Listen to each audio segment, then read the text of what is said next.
केंद्र की मोदी सरकार ने वक्फ संशोधन कानून लागू कर दिया है। इसके बाद तमाम जो याची हैं उन्होंने सुप्रीम कोर्ट में अर्जियां दाखिल की हैं। उन्होंने वक्फ संशोधन बिल को चुनौती दी है। अब तक 2 दर्जन से ज्यादा अर्जियां हैं जिस पर सुप्रीम कोर्ट ने भी सुनवाई का आश्वासन दिया है। सीजेआई संजीव खन्ना ने कहा है कि सभी अर्जियों को सूचीबद्ध करेंगे। 14-15 अप्रैल को इसकी सुनवाई होनी है। लेकिन इसमें कानूनी और विधिक राय क्या है? हमारे साथ इलाहाबाद हाईकोर्ट के तमाम अधिवक्ता हैं, हम उनसे बातचीत करेंगे। हमारे साथ जगदीश सिंह बुंदेला जी हैं, प्रशांत सिंह रिंकू जी हैं और इसके साथ साथ हमारे साथ विजय चंद्र श्रीवास्तव जी हैं जो कि कानून के जानकार हैं। विजय चंद्र श्रीवास्तव जी पीआईएल के एक्सपर्ट माने जाते हैं। प्रशांत सिंह रिंकू जी तमाम जो कानूनी पेचीदगी है उसके बारे में हमें समझाएंगे। बुंदेला जी यहाँ पर बताएंगे कि किस तरह की इसकी वैधता है, किस तरह से इसे चैलेंज दिया गया है, सुप्रीम कोर्ट इसमें क्या कुछ कर सकता है। बुंदेला जी, सबसे पहले हम आपसे शुरुआत करते हैं। जिस तरह से वक्फ कानून अब बन गया है, पूरे देश के लोगों को जब कोई कानून बनता है, संसद पास करती है, उसके बाद उसे लोगों को मानना होता है।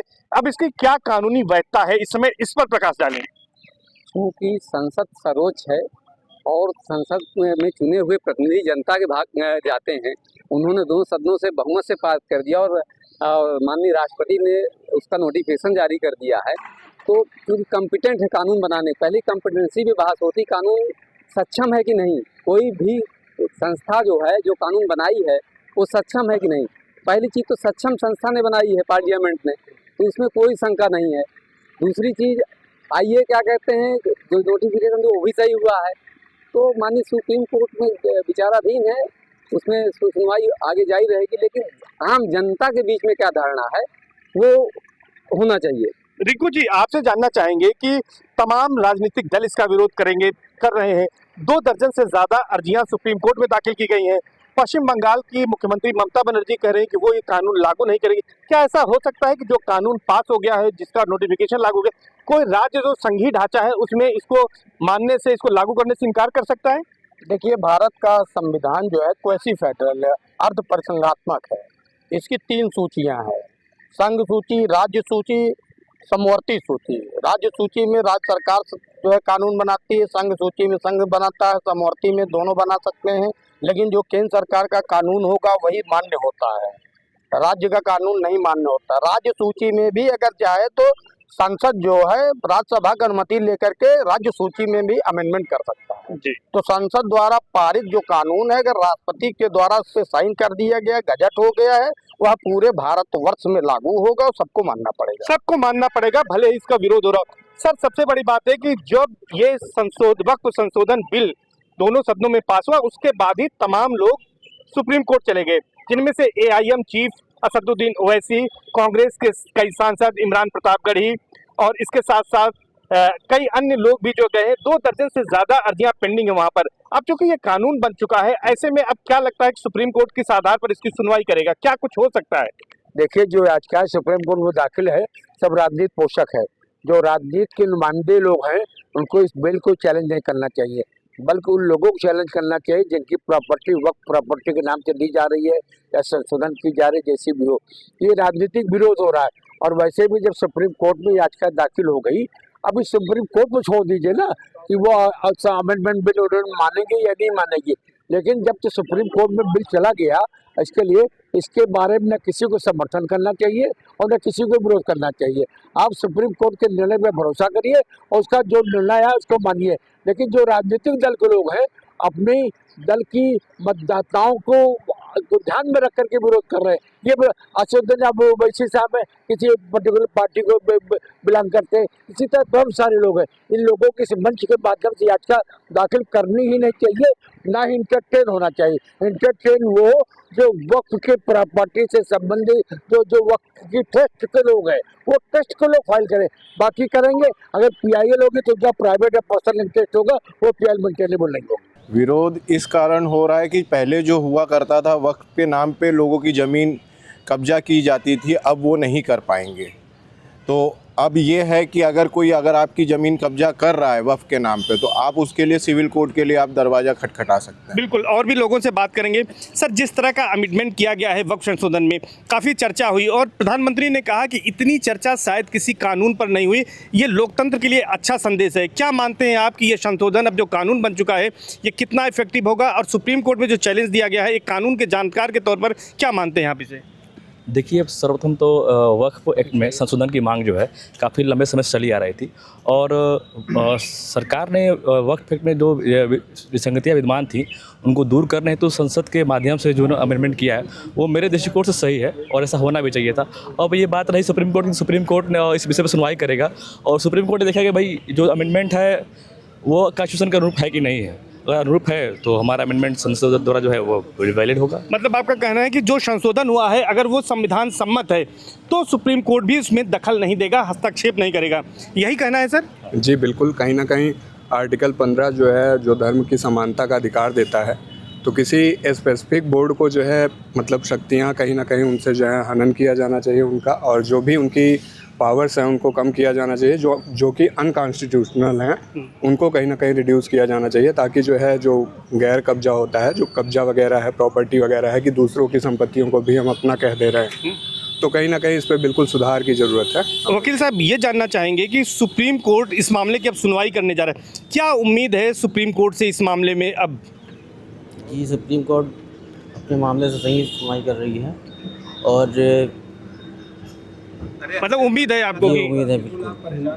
तो निश्चित तौर पर और भी लोग हैं उनसे बातचीत करेंगे। चौहान जी ये बताइए कि जिस तरह की बातें कही जा रही थी, तमाम जो बीजेपी के सहयोगी दल हैं उनमें भी एक प्रेशर पॉलिटिक्स है खास तौर पर बनाई जा रही है, चाहे वो राष्ट्रीय जनता दल हो या फिर जो है रालोद हो यूपी में, इनके अंदर भी एक समूह है जो इसका विरोध कर रहा है। क्या इसका कोई पॉलिटिकल असर भी पड़ेगा? देखिए, जातिगत समीकरण पे हम सब जानते हैं कि भारत में चुनाव जो है जातिगत समीकरण पे चलते हैं और पार्टियां समय समय पे विभिन्न जातियों को लुभाने के लिए अलग अलग तरीके के प्रलोभन भी देती हैं और कभी कभी उनके साथ खड़ी भी होती हैं। जैसे इस बार भी ये देखते हुए कि एक वर्ग विशेष के खिलाफ हो रहा है तो उस वर्ग विशेष के वोट के लिए भी एक तरीके का विरोध दर्ज किया जा रहा है। जहाँ तक रही कानून की बात, तो कानून कोई एक ऐसा एक पन्ने का कोई दस्तावेज नहीं है। कानून जो है विद्वान लोग बैठ करके, पढ़े लिखे लोग जो कानून के जानकार होते हैं वो प्रॉपर ड्राफ्ट तैयार करते हैं, सदनों में चर्चा होती है, उसके बाद चर्चा के बाद बिल पास होता है, तब राष्ट्रपति उसको संस्तुति देते हैं। इतना बड़ा कानून बनाने में मान लीजिए एक दो त्रुटियां होती हैं तो वो बाद में सुधारी भी जा सकती, लेकिन एक आध त्रुटि को लेकर के पूरे कानून को समाप्त करना ये कहीं का जो है। सर आपसे जानना चाहेंगे सुप्रीम कोर्ट इसकी वैधानिकता क्या है जो तमाम अर्जियां दाखिल हो गई, क्योंकि जो बिल था अब वो कानून बन गया है, तो क्या इसमें सुप्रीम कोर्ट कह सकता है इसकी सुनवाई करेगा? तो सुप्रीम कोर्ट अपना क्षेत्राधिकार है, इसमें हम लोग टिप्पणी नहीं कर सकते हैं, लेकिन जो बातें आ रही हैं इसका पॉलिटिकल लाभ लेने के लिए केवल जो है याचिकाएं दायर की जा रही हैं और उससे वो भली भांति लोग जान रहे हैं कि कैसे हमको जो है एक विशेष वर्ग का वोट मिले, हासिल हो और हम उनको जो है अपने पक्ष में खींचते रहें, इसलिए किया जा रहा है और कोई उसका कोई रीजन अब समझ नहीं आ रहा है। जी सर आपसे जानना चाहेंगे, अब ये बिल जो है वो कानून बन चुका है, पहले अर्जियां दाखिल की गई हैं, इसमें सुप्रीम कोर्ट ने अब कहा है कि इसको सूचीबद्ध करेंगे, एक साथ इसकी सुनवाई होगी, 14-15 अप्रैल में सुनवाई भी हो सकती है। क्या लीगैलिटी इसकी है, किन मुद्दों पर, किन पॉइंट्स को देकर सुप्रीम कोर्ट इसमें सुनवाई कर सकता है और आदेश पारित कर सकता है? देखिए, पहले इन्होंने बिल को चैलेंज किया था, तब तक वो गजट नहीं हुआ था, साइन नहीं हुआ, वो कानून बन गया है। यदि चाहे सुप्रीम कोर्ट तो उसी पे आज जो अमेंडमेंट कर सकती है, उनको पावर दे सकती है, नहीं तो कहेगी आप इसको खारिज करके नया याचिका दाखिल करिए, क्योंकि जो किसी कानून को अल्ट्रा वायरस चैलेंज करने के लिए फिर से करना पड़ेगा, कानूनी समीक्षा सुप्रीम कोर्ट करेगी। सुप्रीम कोर्ट को ये अधिकार है कि जो संसद, भारत की संसद ने कानून बनाया है उसकी समीक्षा कर सकती है। Yes, article 13 judicial review, Bharat के संसद द्वारा बनाए गए किसी भी कानून को न्यायपालिका समीक्षा कर सकती है। अगर वो बेसिक स्ट्रक्चर या संविधान के मूलभूत ढांचे को अगर तोड़ता है, आर्टिकल 14, 16, 20, 19, 21 सबसे बड़ा है, जीवन जीने की स्वतंत्रता, जो प्राणदायी स्वतंत्रता है, उसके अगर उल्लंघन होता है, सुप्रीम कोर्ट पूरे कानून को क्वैश कर सकती है। सर आपसे जानना चाहेंगे, जो इसका विरोध हो रहा है, तमाम अर्जियां दाखिल हो रही हैं, क्या ये जरूरी है, ये विरोध जायज है लोगों का कानून बनने के बाद? देखिए, विरोध बिल्कुल जायज नहीं है, क्योंकि जो प्रॉपर्टी अवैध है वो अवैध है। अगर वक्त संशोधन बिल के माध्यम से अवैध प्रॉपर्टी को लेकर के गवर्नमेंट अगर रेगुलाइज कर रही है इस बिल के माध्यम से, मैं नहीं समझता कि विरोध होना चाहिए इसका। और खास तौर से मैं आर्टिकल 21 जो है कोर्ट देखेगी सुप्रीम कोर्ट, इसमें लाइफ ऑफ प्रॉपर्टी और protection of property and life की लिबर्टी, वो फंडामेंटल राइट्स नहीं होना चाहिए। मैं समझता हूँ कि जो जमीन वक्त में रिकॉर्डेड नहीं है वो अवैध है, वो जमीन ली जानी चाहिए वक्त संशोधन बिल के माध्यम से, और ले करके उन्हीं वर्ग के लोगों को, या जनहित की ये जमीन होती है वक्त प्रॉपर्टी, उसी में डोनेट करिए, उसी पर्पज के लिए यूज करिए। लेकिन राजनीतिक विरोध नहीं होना। जितने भी विरोध की याचिकाएं आ रही है सब राजनीतिक विरोध आ रही है। जैसे बुंदेला साहब ने कहा तो कुछ वर्ग के लोग इस बिल दाखिल कर रहे हैं तो किसी वर्ग का विशेष का उनको वोट मिले, ये विरोध करता ही नहीं। आप कानूनी बिल पे विरोध करिए ना कि इस वक्त के बिल के संशोधन करने से किस प्रकार का फंडामेंटल राइट हिट होगी, किस प्रकार का नहीं होगा, कैसे life of deprive of the property है कि नहीं है। इस तरह से विरोध को तो मैं तो सोचता हूँ याचिका को माननीय सुप्रीम कोर्ट को फर्स्ट इंस्टेंस में ही खारिज कर देना चाहिए अगर फंडामेंटल राइट हिट नहीं हो रहा है। राजनीतिक विरोध आप उसका लीगल एसेंसिटी बताइए ना, क्या है कहने लीगल एसेंसिटी कोई बता। एक चीज और, अभी तक ये फ्लोर पर नहीं आया कि वक्त संशोधन बिल के माध्यम से क्या क्या चेंजेस आएंगे और क्या क्या चेंजेस जुड़ेंगे। बिना इसके लोग विरोध करते जा रहे, बिना देखे बिना समझे पड़े, ये औचित्यहीन है, ये विरोध कतई नहीं होना चाहिए। अब माननीय सुप्रीम कोर्ट पे निर्णय डाल दीजिए, तो सुप्रीम कोर्ट का निर्णय आएगा। अगर सुप्रीम कोर्ट ने इस बिल को मोहर लगा दी, ये कानून बन गया, सबको कानून का पालन करना पड़ेगा। कानून से सर्वोच्च कोई नहीं है, क्योंकि संसद ने पास कर दिया और सुप्रीम कोर्ट ममता बनर्जी को पालन करना पड़ेगा। ममता बनर्जी को तो कुछ आता जाता है नहीं, जो चाहे तो बोल दे मुख्यमंत्री बनी है। अरे कुछ कानून समझिए, आप लीगल एडवाइजर हमारे जैसे लोगों का पालन करिए, तो हम आपको बताएंगे कि क्या कानून आपको भेजा जाएगा। सर ये बताइए कि सुप्रीम कोर्ट में अगर जो ये अर्जियां लंबित है उसमें क्या संभावना है, सुप्रीम कोर्ट इसमें क्या कुछ कर सकता है, कानूनी राय क्या है? कानूनी राय है कि सुनने के बाद जो है, क्योंकि सबसे बड़ी चीज़ होती है जो कानून बनाया और संस्था सक्षम है कि नहीं बनाने में। पहले चीज़ तो ये देखा जाए जो अगर सक्षम है तो कानून वैध होगा अपने आप। पहली चीज़ तो इसी में देखेगा। भारत की संसद को अधिकार है, बिल्कुल अधिकार है उसको है, और पूर्ण बहुमत से हुआ। पूरे चर्चा कराने के बाद हर वर्ग के सांसद उस विभाग में संसदीय कमेटी के पास भी गया है, सबसे होने के बाद वहाँ गया हुआ है। इसलिए सक्षमता में कोई क्वेश्चन नहीं, प्रश्नवाचक नहीं। इसलिए तो हमें लग रहा है कि सुप्रीम कोर्ट जो है अच्छा डिसीजन देगा। कैसा डिसीजन आ सकता है इसमें? सुप्रीम कोर्ट क्या फैसला ले सकती है? देखिए, इसमें सुप्रीम कोर्ट जो है समीक्षा करेगी, न्यायिक समीक्षा, कि वो संविधान के बेसिक स्ट्रक्चर को, फंडामेंटल राइट्स को, आर्टिकल 300 राइट टू प्रॉपर्टी, किसी प्रकार का कोई अन्याय ना हो रहा हो, कोई हस्तक्षेप ना हो रहा हो। जैसे कॉमन मुस्लिम्स हैं, उनके संपत्तियों के बारे में जो अगर कोई विसंगति आती है तो सुप्रीम कोर्ट इस पे सुनवाई पे चेंज भी कर सकता है, पूरे कानून को भी रद्द कर सकता है, या कुछ पैराग्राफ चेंज भी कर सकता है, या पूरी तरीके से याचिका को खारिज भी कर सकता है। क्या लगता है सर कि क्या इसमें हो सकता है? देखिए, ऐसा है कि मैं तो समझता हूँ कि संशोधन बिल को खारिज हो जाना चाहिए, फंडामेंटल राइट हिट नहीं कर रहा है, और सुप्रीम कोर्ट इसकी मॉनिटरिंग करेगी। और सुप्रीम कोर्ट सर्वोच्च, जैसे कि हमारे भाई बंधुओं ने कहा कि अब सुप्रीम कोर्ट का निर्णय आने दीजिए। उसके पहले किसी प्रकार का राजनीतिक विरोध और धार्मिक विरोध कतई नहीं होना चाहिए।